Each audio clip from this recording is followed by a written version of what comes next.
Shalom Aleichem, everybody. A good moed, happy holiday. We're in the holiday of Passover, Pesach.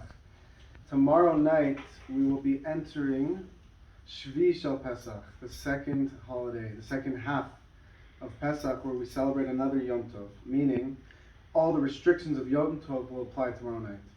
That throughout Passover, the beginning, if you're outside of Israel, there's 2 days in the beginning of Passover and 2 days at the end, and if you're in the Holy Land of Israel, there's one holiday in the beginning and one holiday at the end of Passover, which on these days, it is a higher level of holiday. It is called Yom Tov. It translates as a good day, where there is much more restrictions, much more opportunity to connect to Hashem than on an average day. So tomorrow is an extremely lofty day. It is the day where we commemorate, we celebrate the splitting of the seas, the Kriyas Yam Suf. What does this mean?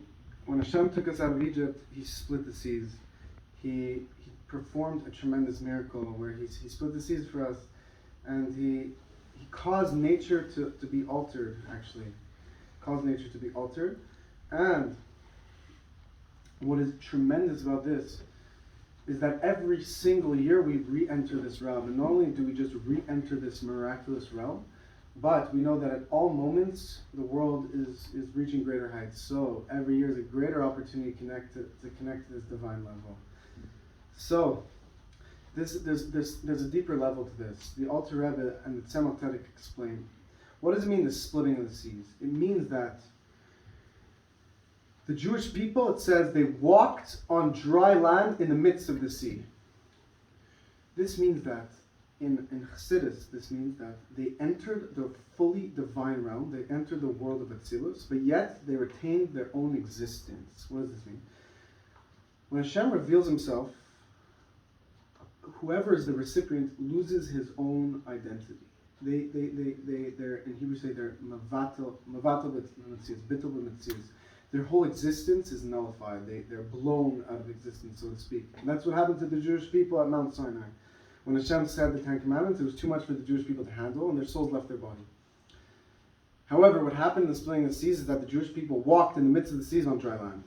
They remained alive while experiencing this prophecy. They stayed alive. This is just a glimpse of what's to come in the days of Mashiach. In the days of Mashiach, as we've spoken about in the previous videos, the miracles will be so great that splitting of the seas will be a normal day. You'll be like, it's raining outside. The seas are splitting. That's how great the miracles will be in the days of Mashiach, that it'll, just like the splitting of the seas is miraculous, it'll be that much greater compared to the splitting of the seas. And Chabad as a minhag, I think it's actually not just a Chabad minhag, but we stay up all night to learn Torah, to just like the Jewish people were up all night when they crossed the seas, we also stay up all night. And Chabad has something called Seudat Mashiach, where we also drink, the next night we drink 4 cups of wine, and it's connected to the coming Mashiach. And this day in general represents divine revelation. What does it mean that the sea split? That normally a level of divine light that is only appropriate for the higher realms was revealed down here. Something that, according to our logic, does not make sense, was able to happen down here. 2 opposites collided. And this is something that we have to get excited about. We have to realize that this is not just a nice, beautiful story, but it is a reality, something that we're about to enter.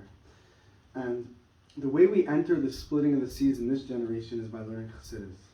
What is Chassidus? Chassidus is the teaching of the Rebbe, and particularly we could learn about the teachings of the Rebbe, who is connected to each and every one of us, who's the Moshe Rabbeinu of our people in this generation, because we know that there's a Moshe Rabbeinu in every single generation. And Moshe Rabbeinu, what is special about Moshe Rabbeinu?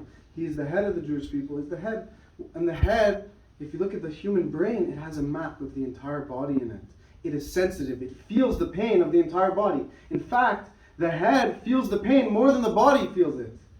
If your hand gets hurt, it's your brain that's feeling the pain of your hand. Your hand doesn't necessarily know what's going on. It is the brain that is feeling the pain. And that is the Rebbe compared to us, that he feels each and every one of our pains. But he gives us teachings. Hashem, through him, reveals Chassidus.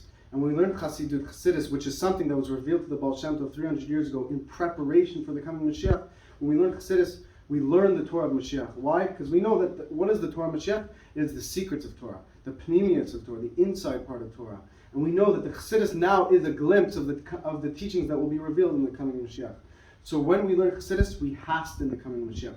So we all should get involved in learning Chassidus. Even righteous Gentiles, there's a portion of Tanya, the second book of Tanya is also for righteous Gentiles, which is something very, very exciting, that the deepest secrets of Chassidus, of Torah, there is a portion that is dedicated also for the righteous Gentiles to be involved with, which is something, when you think about it, is completely miraculous, mesmerizing.